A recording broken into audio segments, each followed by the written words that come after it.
My name is Frederick Lux. I'm heading Flux 50. Flux 50 is a Flemish cluster organization. So we are grouping around 160 companies, all busy within energy transition teams. So the system of sharing energy between different areas and between different participants is for us quite important. I'm trying to share my screen, but I lost there a little bit the buttons. Normally it should be coming now. Can you see it? Okay.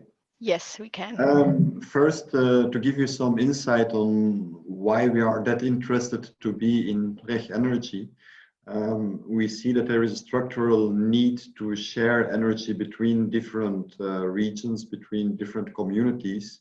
And we also have seen in the past that setting up such a relationship is not easy at all, and there are many different aspects to cover. So you can see here how the project is organized a little bit, where it all starts with the reason to set up some such relationships, some such partnerships, and also to identify the barriers and the opportunities of them, and then during the project gradually try to get rid of those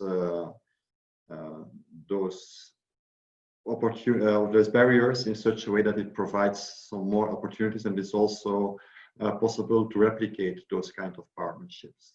There are many different aspects of them, being of juridical, economical, or technical nature. And when I look at our involvement in the project, you can see that it's also in different natures that we are interested and that we are working on. The two we are mostly working on in the RegEnergy project as Flux 50 is, on one hand, why do we need such local energy communities, such partnerships? We have inside Flux 50 also a project running ROLEX, which is standing for Rollout of Local Energy Communities, where around 25 of our members are working together in order to dive into the topic of what is the reasoning behind such partnerships, who takes part in such partnerships, and how can we create a supportive environment for them. And on the other hand, we're also quite involved in a living lab, Green Energy Park, where we are more looking at the technical aspects and the dimensioning of, let's say, storage in order to have a good connection between the renewable energy sources, which are intermittent in the nature, so where we have sun and wind. And on the other hand, the consumers of energy, where you do have a question for a more, let's say, stable pattern of energy use. The nice thing about the latter one, Green Energy Park, is also that it's very close to the border between Flanders and Brussels. As some of you might know, Belgium is quite a complicated country with 3 regions. And those 3 regions all have different ministers of energy. So in total, we need to take into account around 5 or 6 different ministers at the different regions in order to have such a rural urban partnership thing going in. In this presentation, for those 10-15 minutes, I will more focus on the ROLEX part. And one of the findings of that ROLEX project is that there are, of course, different type of citizens, different types of potential customers inside a region. And there was made a classification between 3 different ones: the potential Paula, the skeptical Steve, and the convinced Carl. It's not my invention, those names. It's they are invented, or they are determined by Leen Peters, who already was able to give a very interesting, I think, presentation to the RegEnergy program. For those who would like to get more insights on those kind of topics, Leen will also be in one of the official conference webinars of the European Sustainable Energy Week. You can find the link here. It will be next week on Wednesday, where she is one of the panelists. But it's quite obvious that yeah, all those different types, those different segments of potential customers of a partnership have different expectations. And what I would like to dive into more detail in this presentation is that behind each of those persons, there is not one person, but there are a lot of different business cases. Of course, I'm going to take here the perspective of the convinced Carl, which is the easiest one. But even that convinced Carl has different perspectives that he can be engaged within such a relationship. Convinced Carl, for example, does not own his own house, but he is renting a space in an apartment. And perhaps you can say, okay, this is not an urban-rural relationship, but in my perception, it is to some extent an urban-rural relationship, since what we see is that when we are able in cities to already take into account this kind of shared energy production within the city, we can reach up to 20–30% of the total energy demand of such a city. But what we see is that having such an easy type of sharing energy in place is already not easy. If we take a look at the Flemish situation, for example, this is in practice not realizable, since it would, according to the current legislation, require that every apartment has its own connection to its own set of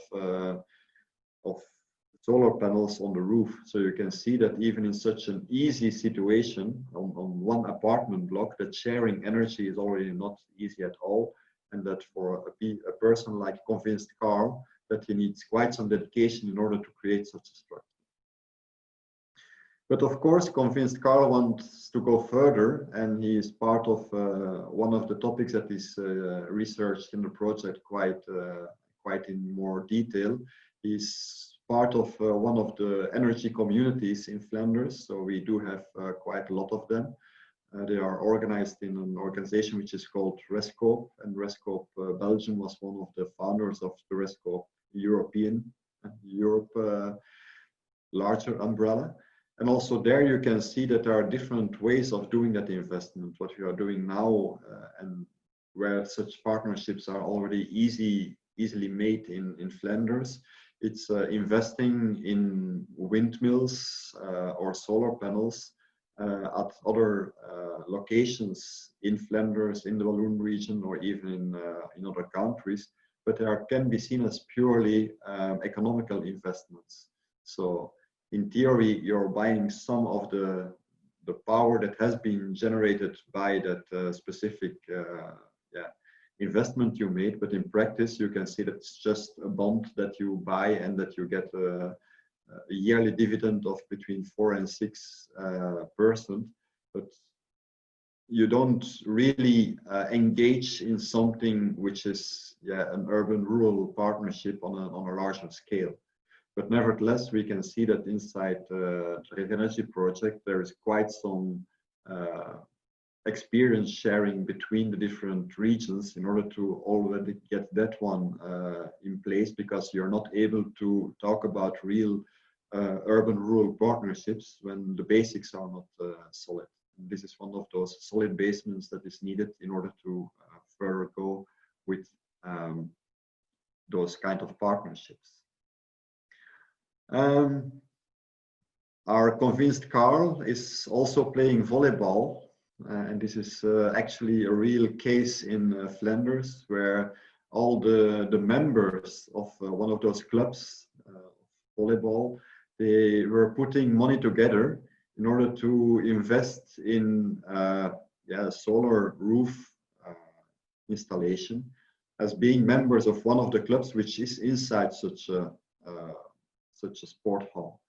One of the problems that is faced over there is that the use of that infrastructure is mostly at evenings. So the energy consumption is mostly during the evening part, while the production is mostly during the day. In Flanders, we don't have yet a good, actually we don't have any mechanism in order to get some money for the energy we inject in the grid. So there is quite, in neighborhood, there is an industrial area, a business park, which would be able to really take that energy, but in order to do so, we would need to go through the grid, through the public grid, and there we have the situation that due to all the taxes that are put on electricity, that the price of electricity has tripled just by using that public grid for around 500 meters. So we are there also trying to figure out how we can convince our government in order to have some other more sustainable means in order to realize such investments in a bigger perspective. And you can see that when you participate in a project like RegEnergy, that you're able to learn a lot on how other regions are handling such even easy cases, and how there is a large spread in how the different countries represented in the project are dealing with those kind of infrastructure investments. Next to being part of what I also wanted to say on this one is that it looks quite easy, but of course there are also some risks associated with such an investment. This is what happened on another solar panel plant after passing by of Chiara earlier this year. And participating in a community is always easy when everything goes fine and when there is a lot of happiness and a lot of energy sharing, but you should also take into account that there are liabilities attached to it, and that there also need to be procedures put in place when such things happen, and that is often forgotten when you take investments by a community in which everybody knows each other and where risks are mostly underestimated. So that's also something that needs to be into account, and which surely part of what we investigate in the RegEnergy project, how to handle liabilities in such more complex partnerships. Another thing that we see is that Convinced Carl is working, like most of us, and that he is working in a building, a commercial office building, where they do have solar panels and where they do have, they're trying to use whatever is possible, but that they are not able to really foresee in their entire production needs.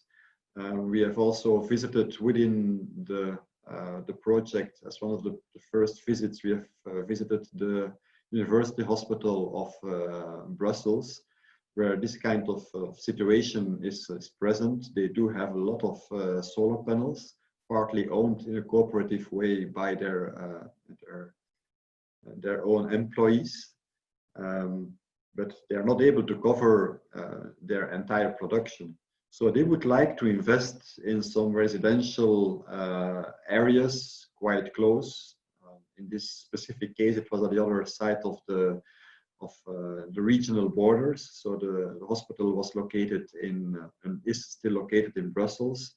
The residential buildings are realized together with a business park in the Zellik region, which is part of Flanders. And at first, when we started the project, we were thinking that we would be able to do that sharing of energy when it was mostly needed between those two areas. But it has proven that the border still is too fixed, and in the time frame of the project, that we will not be able to realize that partnership, that cross region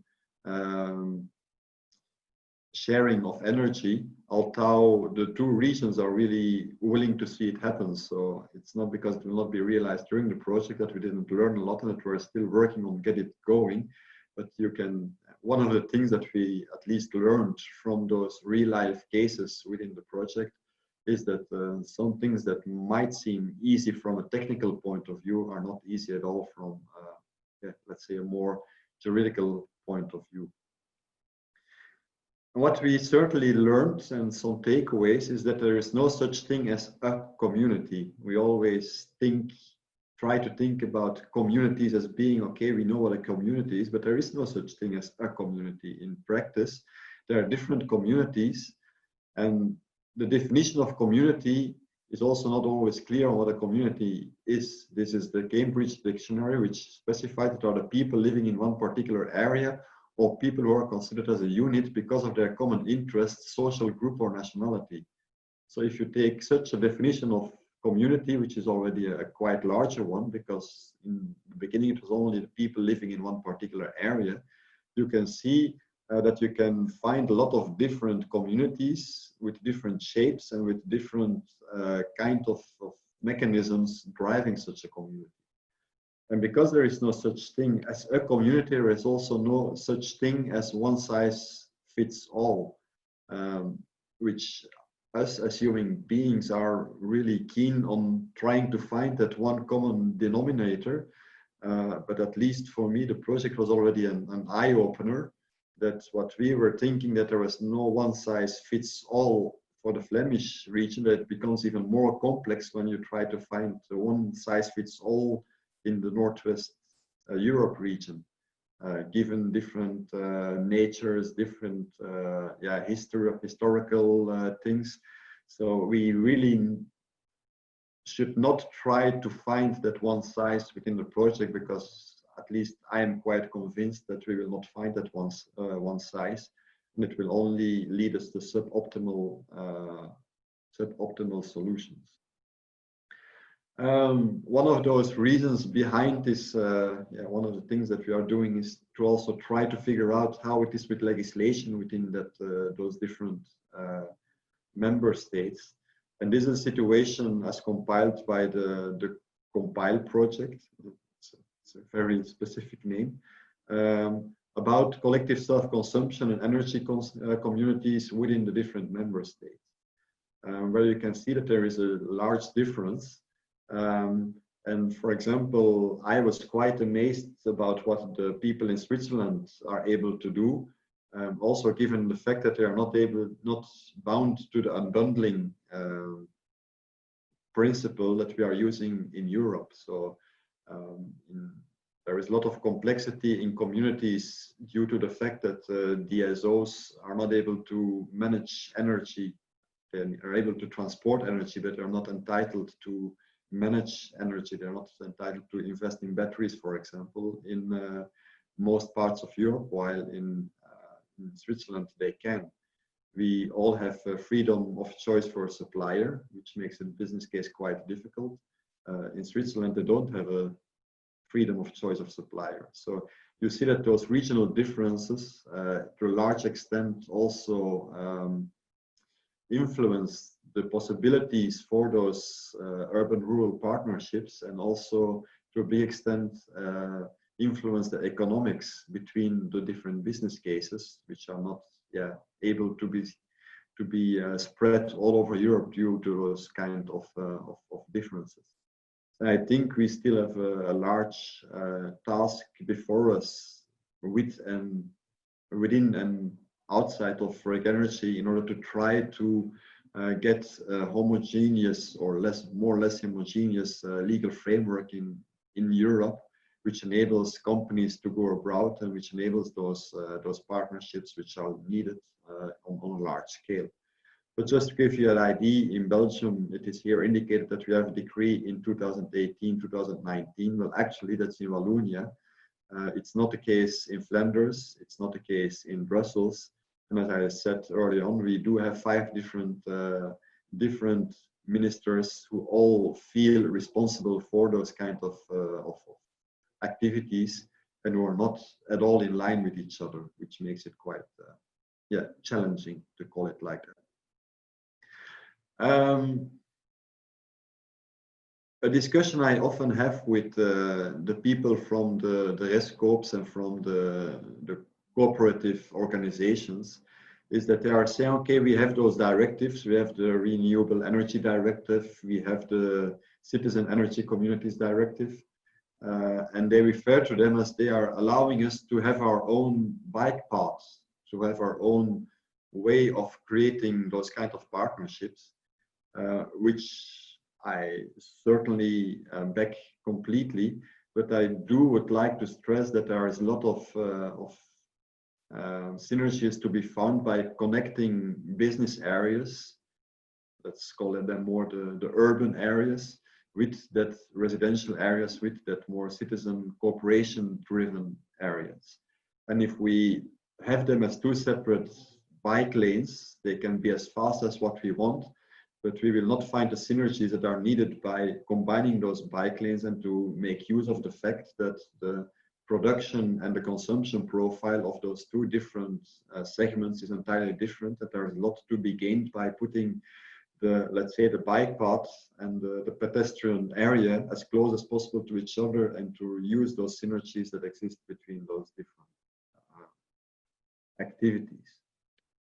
And last but not least, and it's also one of the themes of a folder that we are preparing together with a lot of our member companies, we tend to forget the word community in energy community. Everybody is talking about energy sharing and energy, the possibilities for renewable energy.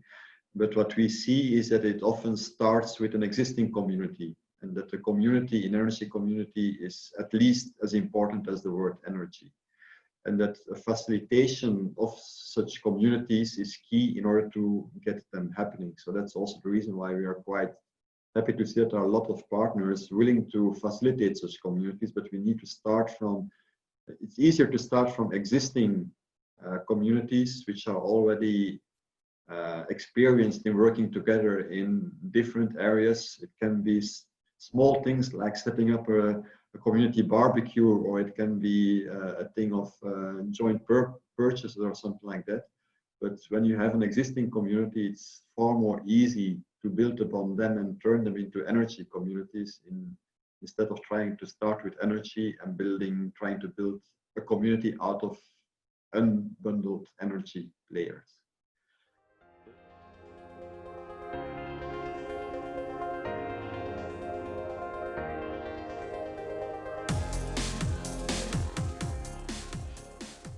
So my name is Anne-Marie Cabon. I'm working in Brest Métropole, the local authority. I'm more precisely working at the strategy division, and I'm in charge of European cooperations. To do this presentation, I requested the support of Sylvie, who is really into the daily life of the RegEnergy project. So thank you, Sylvie, and I know she's here, so in case I need some help, she will guide me. Let's go with the presentation. I'm going to share my screen. In the RegEnergy project, Brest Métropole, of course, is fully committed. I'm very interested in the exchange of experience between the different regions from Northwest Europe involved in the project. But today in my presentation, I will be more focused on the close cooperation we are trying to establish with another rural territory that is called Centre-Ouest Bretagne. Yes, just very quickly, just a map. First of all, to locate where Brest is. So Brest is really at the western part of Europe. And cooperation for us is really essential. It's a necessity. So we were quite used to cooperate, but at different levels. Personally, I'm more in charge of the European level. So here you have a map of our currently running EU projects, for instance. Among them, you have, of course, the RegEnergy. But also at local level, we have developed over the years different cooperations and agreements, either bilateral or multilateral, with neighbor cities or neighbor territories. And one of them is Centre-Ouest Bretagne, located here in gray. So Brest Metropole is really like, Brest is the main city of Western Brittany. So a major urban area, while Centre-Ouest Bretagne is located really in the center of Brittany, and it's, you can see, like, considering the number of inhabitants and everything, it's quite a rural place, quite extended and rural. Okay, so this partnership has been initiated or formalized, I would say, in 2016 between Brest Métropole and Pays Cob, which is Centre-Ouest Bretagne. It has been initially an experimentation launched from the French state to see what could be complementarities between urban and rural areas. This cooperation has targeted different sectors, among them like culture, economic development, health as well, and also energy. So there was like sort of pre-existing exchanges about energy between the different colleagues involved in the subject. But for us, RegEnergy has been a real good opportunity to reinforce these links and create a very concrete dynamic. On both territories, very quickly, in terms of complementary, oops, the links doesn't work. Boop, boop, boop, sorry. I initially did some links and it seems that it doesn't work. We'll do it like this. So for instance, for us, Brest Métropole is quite a huge organization. So we have quite a lot of existing services, equipments, also engineering tools. We have also, of course, quite huge demand for energy and for renewable energies. We also have, due to legal obligation, we have existing climate action plan, CCAP, for instance. And at European and national level, we are also fully involved in the different thematic networks, such as Climate Alliance, for instance. The strength for Pays Cob is, as a rural area, they of course have space available to produce renewable energies, like to install plants or things like that. They also benefit from a very preserved environment, which is really rich. And for instance, they have capacity, we will see afterwards, but to provide also resources, such as wood, for instance. And one of their strengths as well is they have like a very large experience in wind projects development and citizens acceptance. Sorry for my presentation. I want to, yeah. In terms of renewable energies, the two territories also present very different features. Like, if we compare the renewable energy production between Brest Métropole on the left side, sorry, I always mix my left and right, and Pays Cob on the right side, you can see very, very different profile. So for Brest Métropole, we generate actually very few renewable energies. Like when you see in Centre-Ouest Bretagne, it can represent like 100% of the renewable energy that is produced there. So we think we had the condition to establish really like a win-win cooperation, like learning from each other and transferring knowledge and experience. So a very high potential for both parties. And as I was saying a bit before, like RegEnergy, sorry, has been a real trigger to foster projects on different types of renewable energies. Like with only the agreement we had before, of course we had intentions and ideas, but RegEnergy really put means to achieve the objectives and really try and experiment and implement things. So really a real chance for us. I would just go through the different renewable energies projects we are developing on each of them. The first of one that was probably the easiest way and the more tangible as well is with the wood. Like in Brest Métropole, we've developed over the last year a large heating network. And part of it, it uses wood. And Centre-Ouest Bretagne really has the resources. That's why we actually do like a wood supply contract to make wood come from there, from PICOB to Brest Métropole, and then feed the heating network. So this one was probably the easiest one, sorry. In terms of wind, actually Centre-Ouest Bretagne has a very large experience in this type of renewable energies.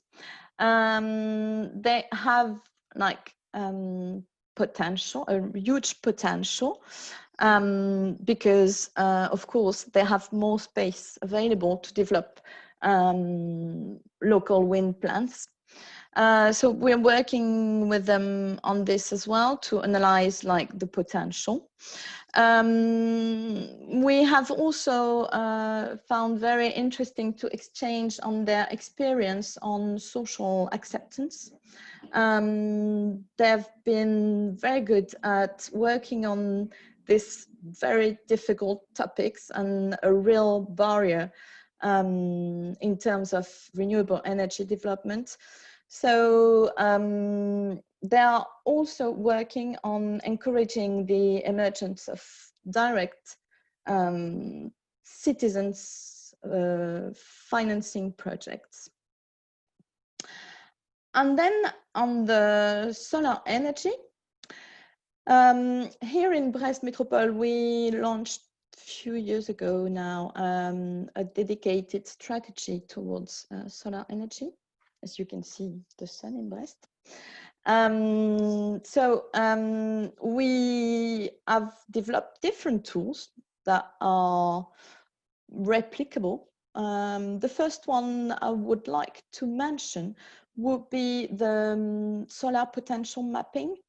So we did the exercise in Brest working with our geographical information system department to define what are the potential of the roofs of the territory in terms of solar energy production.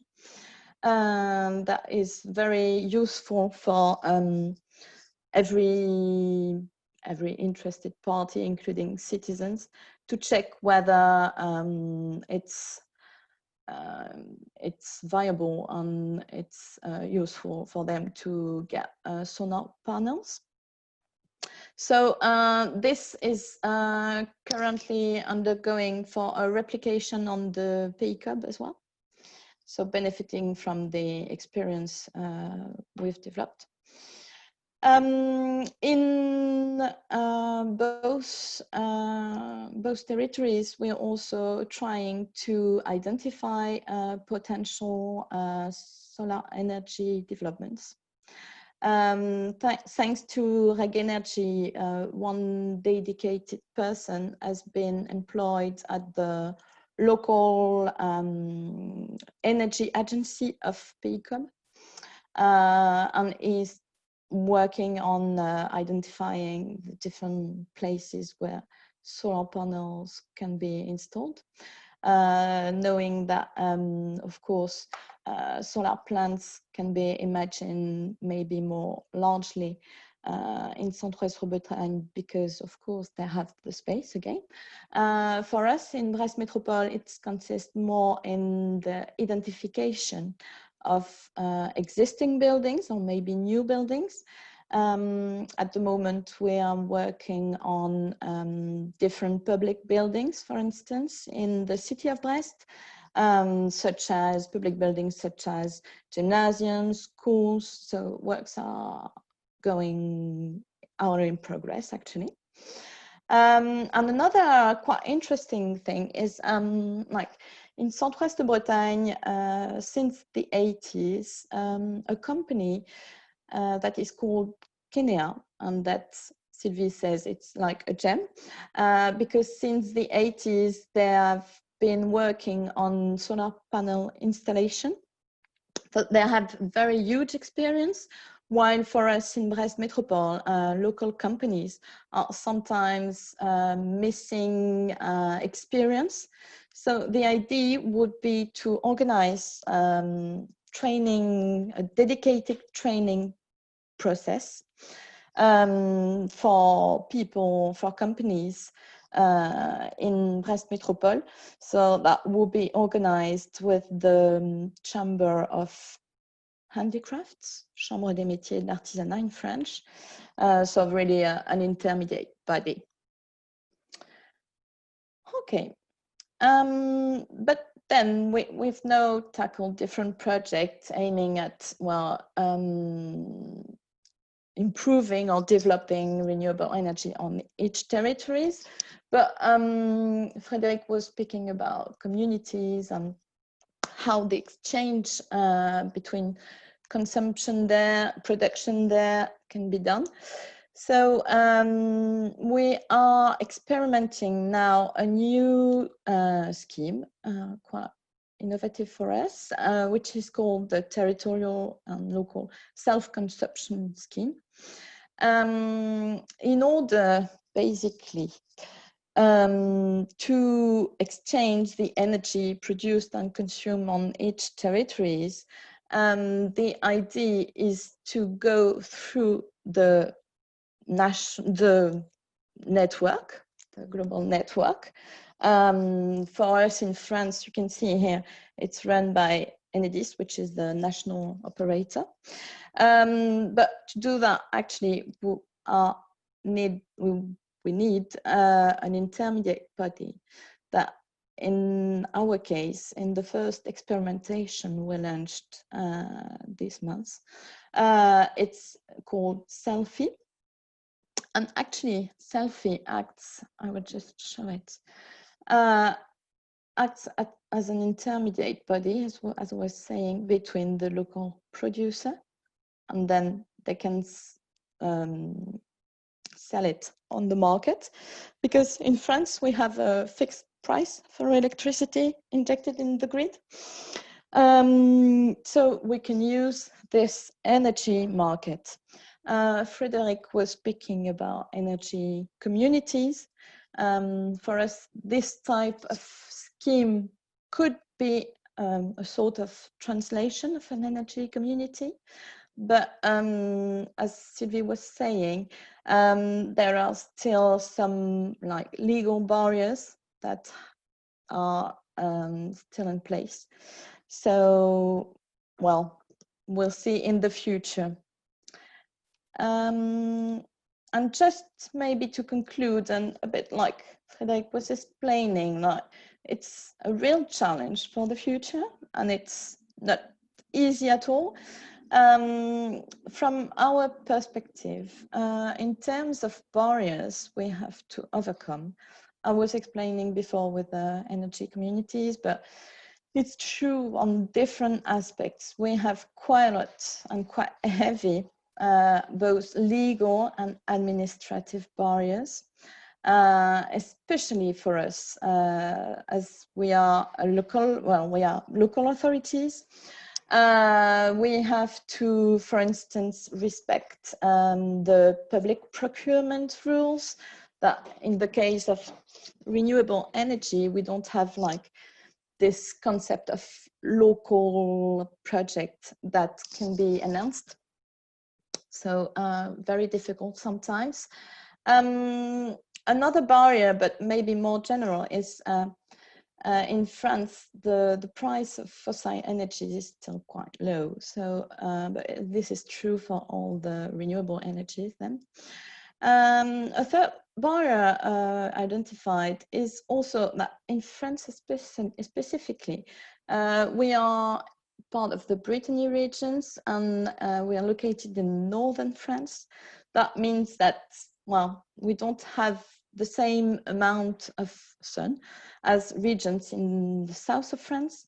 So it's a bit more complicated as well, because it doesn't produce so much. And also, I was saying before, but we are local authorities, and especially at the moment, like we have the local elections running at the end of June, and this is also always like a source of that could present some difficulties if we have political changes, for instance. So we still have to adapt to this as well, because it drives our daily life. But nonetheless, we think the stakes are so interesting, and we really, from our perspective, we really need this cooperation and both territories' experience and strengths to really be able to increase our renewable energy production, and therefore try to meet our climate action plan objectives, our CCAP. Well, RegEnergy, we are just about at the midterm of the project, so progress is still running. We, of course, invite everyone to come to see the projects directly in Brest when we will organize like the midterm events. Well, it has been delayed now because of the context, but we will be very pleased to welcome everyone in April probably. Okay, thank you.